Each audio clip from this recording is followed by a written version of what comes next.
nag-recycle tayo ng mga coke.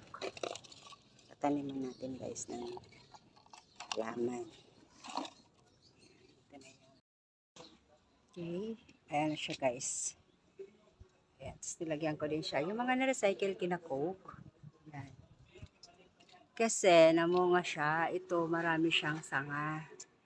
So ang ginawa ko, yung mga sanga niya, ito yun, yung mga maliliit. Ayan, maliliit na halaman. Ayan. Marami na, kaya pinutol ko na siya.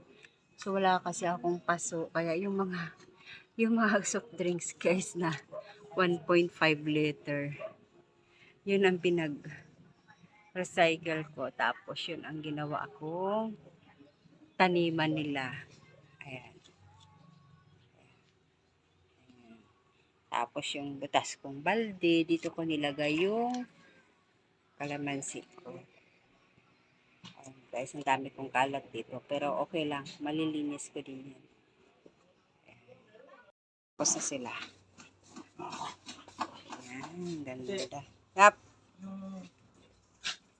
Yung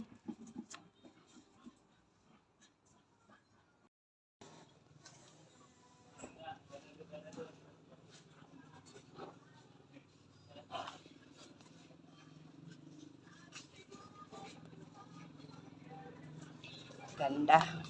Tataba na sila. Wow.